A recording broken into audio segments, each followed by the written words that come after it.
I, 28F, need to get this off my chest. Last year, my parents died in a tragic car accident, leaving behind a substantial inheritance to be split between me and my older brother Rob, 32M. We were always close growing up despite our 4-year age gap. Rob was the protective older brother who scared away my bullies in school, helped me with my homework, and even supported me when I decided to pursue art instead of business school like our parents wanted. I met Sarah, 31F, Rob's wife, during their college days. She seemed sweet at first, always including me in their plans and treating me like a sister. When they got married 6 years ago, I was the maid of honor. Sarah and Rob now have 2 kids, Tommy, 5, and Emma, 3. I adored my niece and nephew and would often babysit them or take them to art classes at my gallery. Our parents were successful business owners who built their wealth from scratch. They owned several commercial properties across the city, had diverse investment portfolios, and our family business, a chain of high-end furniture stores, was worth millions. The total inheritance was around $8 million, which was to be split equally between Rob and me. Rob worked as an investment banker at a prestigious firm, earning a substantial salary. I ran my own art gallery, which I started with a loan from our parents. The gallery was doing well, and I had just opened a second location when our parents passed away. After their death, I took over managing the family business since I had more flexible hours than Rob. The trouble started about 3 months ago. Sarah began showing up at my gallery unannounced, usually during closing time. She would bring coffee and act concerned about how I was coping with our parents' death. At first, I appreciated her concern. But then she started making subtle comments about money. She would mention how expensive private school was for Tommy and Emma, or how they needed a bigger house and a better school district. One time she directly said, "It must be nice to be single with no responsibilities. You can use your inheritance for anything you want." I brushed these comments off, thinking she was just stressed about their finances. Then she started questioning my business decisions. When I hired 2 new managers for our furniture stores, she told everyone I was spending money recklessly. When I donated some of our parents' old furniture to a charity, something they did regularly, she accused me of giving away family heirlooms. Sarah would often bring up how the family business should be run by Rob since he had a finance background. She ignored the fact that I had worked part-time in our parents' stores throughout college and knew the business inside out. Our parents had specifically mentioned in their will that they wanted both of us involved in running the business. The situation escalated when I received a certified letter from the court. Rob was filing for conservatorship over me, claiming I was mentally unfit to manage my inheritance. I felt like someone had punched me in the gut. The brother who had always protected me was now trying to take everything away from me. His petition included evidence of my supposed mental instability. They had screenshots of text messages I sent Rob late at night saying I missed our parents and couldn't sleep. There were photos of me crying uncontrollably at the funeral. They even used a picture of me talking to our parents' portrait in my office, something I did when I needed to feel close to them. I later discovered that Sarah had been secretly recording our conversations when she visited me. She had footage of me getting emotional while going through our parents' old photos, or getting angry when discussing a difficult client. Everything was taken out of context to paint me as unstable. The worst betrayal was from Dr. Anderson, our family doctor who had known us since we were kids. Rob had convinced him to write a statement suggesting I needed psychiatric evaluation. Dr. Anderson later admitted that Rob had shown him selected videos of me grieving and claimed he was worried I might harm myself. What broke my heart was finding out that Rob had been planning this for months. He had consulted with his lawyer right after our parents' funeral, gathering evidence while pretending to be my supportive brother. All those times he checked on me, brought me food, or helped with the business, he was just building his case. I hired Amanda, a tough lawyer who specialized in estate disputes. During our investigation, we uncovered the real reason behind their scheme. Despite Rob's high salary, he and Sarah were drowning in debt. They had a massive mortgage on their house, expensive car payments, credit card debt, and hefty private school tuition fees.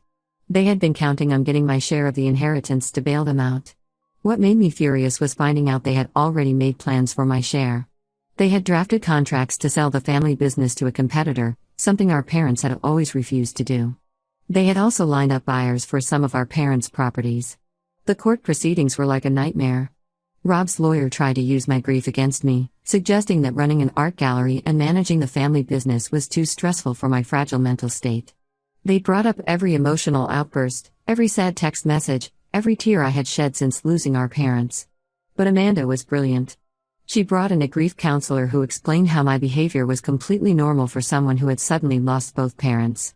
We also had statements from my gallery employees and the furniture store managers, all testifying to my competence in running both businesses. The turning point came when Amanda obtained security footage from my gallery. It showed Sarah entering after hours using Rob's spare key, which he had from when he helped me set up the gallery. She was caught planting documents that made it look like I was mismanaging gallery funds. This proved their malicious intent. The judge was furious when he saw the evidence. He not only dismissed their case but ordered them to pay all my legal fees. He also suggested that their actions bordered on criminal conspiracy and advised me to consider pressing charges. I immediately cut all contact with Rob and Sarah. I changed the locks at my house, gallery, and all the furniture stores. I hired security guards for the gallery and installed new security systems everywhere. I also took full control of the family business, removing Rob's access to all accounts and information. Now Rob's distant relatives and family friends keep telling me I'm being too harsh. They say he was just worried about me and that siblings should forgive each other.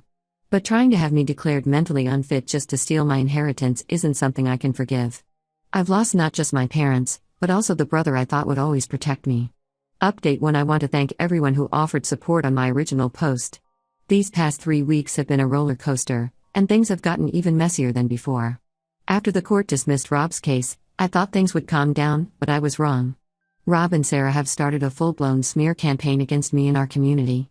They've been going around telling everyone that I'm using our parents' death to get revenge on them. According to their twisted version of events, I was always jealous of Rob's success and Sarah's perfect family life. They're claiming I manipulated the court system and somehow bought off the judge. Sarah even told our church group that I had threatened to hurt their kids if they didn't back off, a completely fabricated lie that made me sick to my stomach. Their lies have divided our entire social circle. People I've known my whole life are now looking at me differently. Last week, I went to my favorite coffee shop, and the owner, who's known our family for years, asked me if I was doing okay mentally. It turns out Sarah had told her I was having severe mental breakdowns and destroying our parents' legacy. After the court case, I had installed security cameras in both my gallery and home, mainly because I didn't trust Sarah. My instincts were right. The cameras caught her trying to break into my gallery twice. The first time was at 2 a.m., just days after the court ruling. She used Rob's old key, not knowing I had changed the locks. The second time was during broad daylight. She actually brought a locksmith, claiming she was the owner's sister-in-law and had lost her key.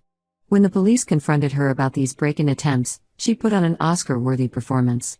She broke down crying, saying she was just trying to check on me because she was so worried about my mental health.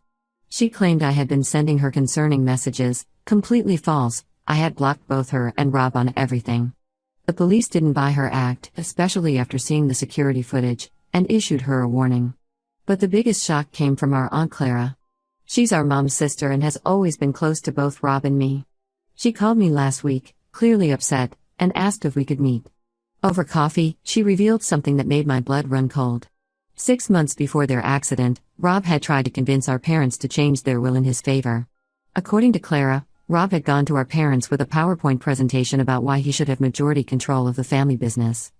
He claimed I was too irresponsible and artistic to handle business matters. He brought up how I had changed my college major from business to art, suggesting it showed my lack of commitment. He even had a whole slide about how having a family made him more stable and reliable. Our parents had flat out refused, telling him they trusted both of us equally and that my creative vision had actually helped modernize their furniture designs. They also reminded him that I had successfully started and expanded my gallery while helping with the family business. Clara had kept quiet about this because Mom asked her to, not wanting to cause problems between us siblings. But after seeing what Rob tried to do to me, Clara felt I needed to know the whole truth. The most recent development involves Rob's professional life. Remember how I mentioned he worked as an investment banker? Well, it turns out he had been embezzling money from his company to maintain their lavish lifestyle. During their annual audit, his employers discovered irregular transactions and launched an investigation. They found that Rob had been manipulating accounts to funnel money into his personal expenses. The company fired him immediately and is considering pressing charges.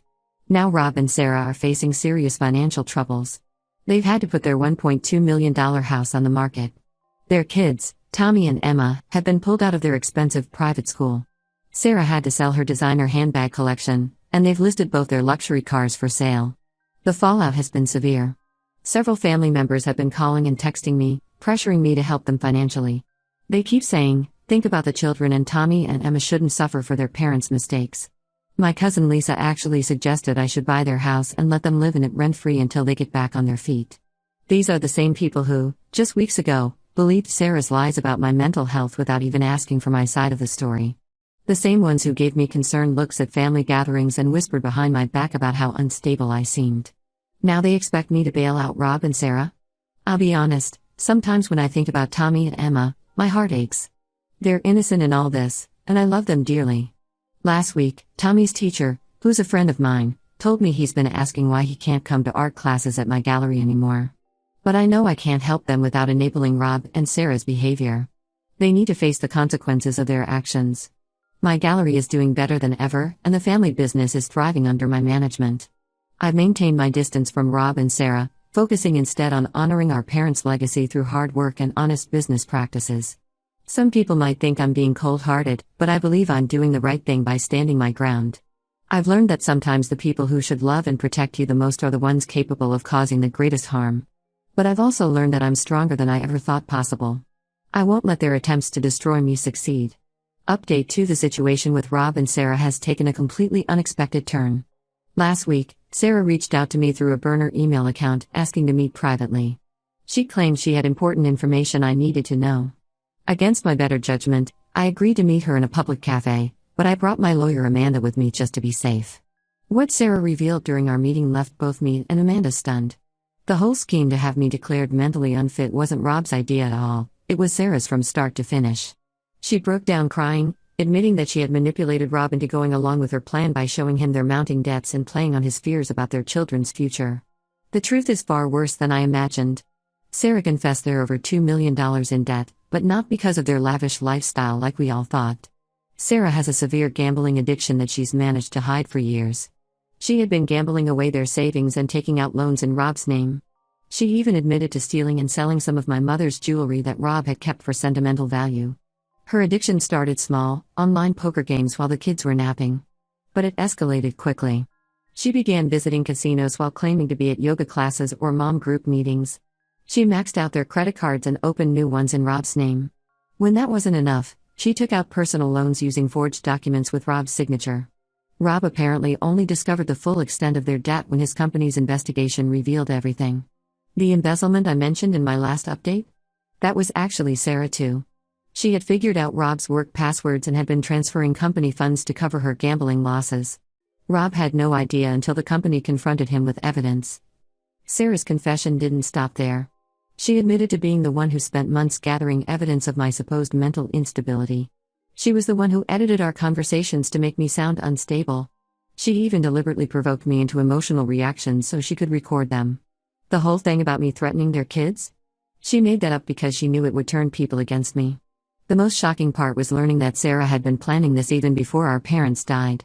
She had already consulted with a lawyer about ways to contest the will, assuming our parents would leave everything to Rob since he was the oldest. When she found out about the equal split, she started working on the mental instability angle. Rob has now filed for divorce after discovering Sarah's deception. He tried to contact me through our cousin Jane, sending a long letter explaining his side of things. According to him, he only went along with Sarah's plan because she convinced him I was having a mental breakdown and needed intervention. She had shown him heavily edited videos of me grieving, making it look like I was talking to myself and acting erratically. He claims he genuinely believed he was trying to protect both me and our parents' legacy. He wrote about how Sarah would come home crying, telling him she was worried I might hurt myself. She apparently told him the conservatorship was the only way to ensure I got the help I needed while protecting the family assets. Part of me wants to believe him. The brother I grew up with would never willingly hurt me like this. But another part of me knows that whether he was manipulated or not, he still chose to try to have his own sister declared mentally unfit. He still sat in that courtroom while his lawyer tried to destroy my reputation. He still watched me suffer and said nothing. Sarah is now facing criminal charges for the embezzlement and fraud. She's looking at significant jail time, and Rob has filed for full custody of their children. She's begging me not to press charges for the break-in attempts at my gallery, saying she needs to be there for her kids. But after everything she's done, I can't find it in my heart to show her mercy. Rob keeps trying to apologize, saying he'll spend the rest of his life making it up to me. He's offered to sign away any claim to our parents' business and properties. He says he doesn't care about the money anymore, he just wants his sister back. But I'm not sure there's any coming back from this kind of betrayal. The hardest part is knowing that Tommy and Emma are caught in the middle of all this. They're too young to understand why their family is falling apart. Rob has asked if they can still come to art classes at my gallery, saying they miss their aunt. But I'm not ready for that. The wound is still too fresh.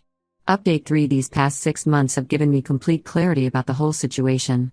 A lot has happened since my last update, and I want to share where things stand now. Rob and Sarah's divorce was finalized last month. Sarah pleaded guilty to fraud and embezzlement charges. She received a 3-year prison sentence but will likely serve only 18 months with good behavior. She moved to Arizona to live with her sister after making a deal with Rob. She gave up custody of the kids in exchange for him not pressing additional charges about the loans she took in his name. Rob lost their house and most of his assets, paying off the gambling debts and legal fees. He's now living in a small 2-bedroom apartment across town with Tommy and Emma. He managed to find a job as a junior analyst at a smaller firm, making about a third of what he used to earn. His reputation in the financial sector is pretty much destroyed, and he's lucky to even have this job. He hasn't stopped trying to reconcile. Every month, like clockwork, he sends handwritten letters talking about how much he regrets his actions and how he misses his little sister. Last week, he even sent our old childhood photos and the friendship bracelet I made him when I was 10. He's also been sending Tommy and Emma's art projects and school reports, probably hoping to soften my heart through the kids. Some of his letters actually made me cry. He wrote about how he lies awake at night thinking about how he betrayed me, how he let Sarah manipulate him into hurting the one person who had always looked up to him. He mentioned specific memories, like when he taught me to ride a bike, or when he stayed up all night helping me finish my art school application. But then I remember how he sat in that courtroom, trying to take everything away from me, and my heart hardens again. The family business has grown significantly under my sole management. I've opened 3 new furniture stores and modernized our entire inventory system. The profits are up by 40% compared to last year. My art gallery has also expanded. I now have 4 locations across the city and am planning to open 2 more next year. Our extended family is still divided over the situation. Aunt Clara and a few others stand firmly by my decision to maintain distance. They've seen firsthand how much Rob's betrayal affected me and respect my need for space. But others, especially the older generation, keep pushing for reconciliation. They bring up Rob at every family gathering, talking about how well he's doing as a single dad and how much he's changed. Last month, I ran into Tommy at the mall. He's now 6 and looks so much like Rob did at that age. He saw me first and ran over, asking why I don't come to see them anymore. It broke my heart, but I managed to have a brief, friendly conversation before excusing myself. That night, Rob sent another emotional email about how Tommy came home crying because he missed his aunt. I'll admit, sometimes I miss the brother I thought I had. I miss being an aunt to Tommy and Emma. I miss the family dinners and weekend gatherings. But then I remember the security footage of Sarah breaking into my gallery, the court documents declaring me mentally unstable, the whispers and stares from people who believe their lies. Some betrayals cut too deep to heal. People tell me family should always forgive, that holding on to anger only hurts myself. Maybe they're right. But trying to have me declared mentally unfit, attempting to steal my inheritance, and destroying my reputation in the community, these aren't small mistakes that deserve easy forgiveness. Sometimes protecting your peace means keeping toxic people out of your life, even if they're family. I'm sharing this final update to close this chapter of my life. My businesses are thriving, I've built a strong circle of trusted friends, and I found peace in my decision. Sometimes the family you choose is more important than the one you're born into.